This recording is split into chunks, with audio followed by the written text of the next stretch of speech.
What's your favorite eco-friendly textile to work with and why? Any particular challenges, fabrics that come with a huge payoff when the article of clothing is completed? This comes from Stacy Cusack. Let me look at this again and think for a second. Well, I have two favorite eco-friendly textiles to work with, and they're kind of on opposite sides of the spectrum. I love organic Pima cotton. We do a really nice fine gauge one that we call Pima. And then my personal favorite is cashmere. And I think both of these fibers have been a slam dunk for us and have really paid off because they're the opposite sides of the spectrum in the price point, but they're everyday fibers. So as the Pima t-shirt can be worn every day, the cashmere sweater is an all-year fiber too. And I see the cashmere fiber as like an investment because the price points may be higher, but they're going to be legacy styles that you can carry on and pass on to your children. They have a lifespan that goes longer than ourselves. What about the second part?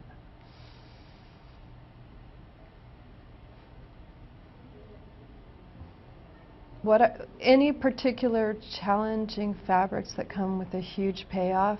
I would say Pima is the challenging fiber, which is kind of iconic for Stewart+Brown because it's not an easy fiber to attain. It's actually grown in the country, but it has to leave the country to go to Switzerland to be spun because it's so special that to date here in the US they cannot knit this fiber, or they can't make it into yarn. We knit the fiber here, but to make it into yarn it's really special, so it has to be done in Switzerland. And then also the cashmere is the same way. We have to get it from halfway around the world in Mongolia, and that's also where we knit it because it's such a special fiber that it has to come from Mongolia. Excellent. I also want to add to that considering that we don't currently have a men's collection, I'm very, very jealous because the fabrics are so awesome compared to the stuff that I wear, which is almost all vintage. And I'm just jealous because the girls get to have all the fun. And I don't, but... well, someday we'll take care of that, Howard. We're working on that, though. Okay, so the next question is, and it comes from fan Kate BK. At least I think that's what it says. The question is, how would you describe the customer you have in mind with your designs? I think that there's a psychographic in particular that I think that is definitely our core customer, and you may or may not have heard of it, but that acronym is LOHAS, and LOHAS stands for Lifestyles of Health and Sustainability. What that means is it's basically a consumer group that makes a direct connection between the health and wellness of Earth and the society and the health and wellness of people and communities.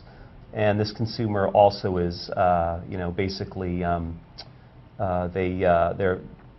they vote with their dollars is a term that people like to use in marketing.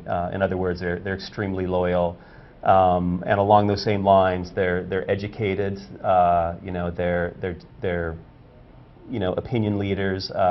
Another term for that is alpha seeders in marketing terminology. They're nurturing.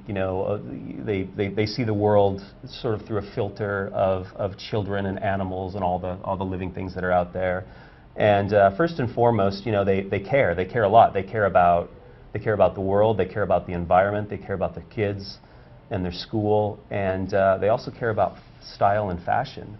So at the end of the day, when and we get asked this question once in a while, it's like, what are you guys really selling? If there's one word that really sums up what it is that you guys are selling in marketing, what is it? And what we like to say is it's confidence, because with this customer, it's really, really important for them to feel beautiful, not only on the outside, but also beautiful on the inside.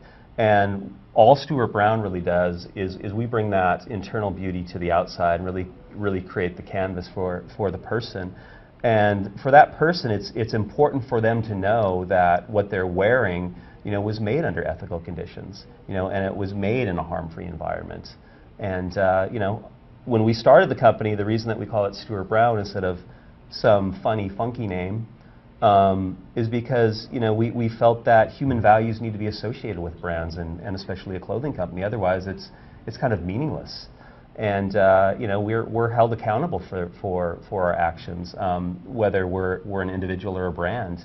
And, you got to put your money where your mouth is, and that's what we've always tried to do.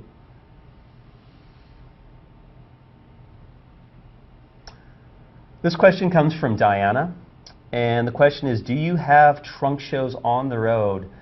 Yes, actually we do. We don't have a regular schedule. They're sort of intermittent. I'm just trying to think if we have any scheduled so far this year. They're usually a little bit spontaneous. We always have these really fantastic and fabulous studio sales in our Ventura studio, which I know upsets a lot of our customers, because if you don't live in Ventura, then you can't come. I guess you could come, and we have people driving as far away as places like Fresno and San Diego and Palm Springs to come to the sales. But other than that, we do them once in a while. We just did one at Melange, which is a really fantastic store in Eugene, Oregon. We've done several in New York in the last, New York, Washington, D.C., Park City in the last few months. And a good way to stay up on this is to sign up for our mailing list and to be our Facebook friend, because if you do, then you're going to know exactly when and where the trunk shows are. Good. How would you describe your personal style? And this comes from Alex. I think if we could sum it up in one phrase, it'd be neoclassic West Coast preppy. And I think that's kind of an emergence of a few different styles and inspiration that we have in our own life. I personally come from upstate New York originally, home of a lot of preppiness. And being on the West Coast, there's a lot of influence there. So I think it's just a beautiful marriage between the two. And I think it really encompasses kind of an American heritage, but American heritage person that's traveling around the world that gets inspired from everything they see. So it's kind of a melting pot in a way. But I think that it's just, in the end, it boils through our own filter, and it comes out looking like Stewart+Brown. Yeah, and I think that one slogan that I like to throw around, and I'm a Montana guy, and Karen's, as she stated, is a New Yorker. So I like to sum it up, and Stewart+Brown is really it's really the sum of its parts. So what I like to say is New York girl meets Montana boy makes California babies, and that's pretty much what the brand is. It's a question for Howard, which is me, and it's from Anita, who's a fan, and she asks if we're selling to any stores in Australia. We've had a few accounts in Australia. You can find them if you go to our website under the Stockist section, and if you click on the International tab. We'd like to be selling more in Australia, but we don't have a distributor there, and we don't find a lot of Australians coming up to the trade shows that we do in Europe and Japan and North America, unfortunately. So if there happens to be anybody listening that is a potential distributor for us in Australia, New Zealand, and Tasmania, send us an email, info@stewartbrown.com.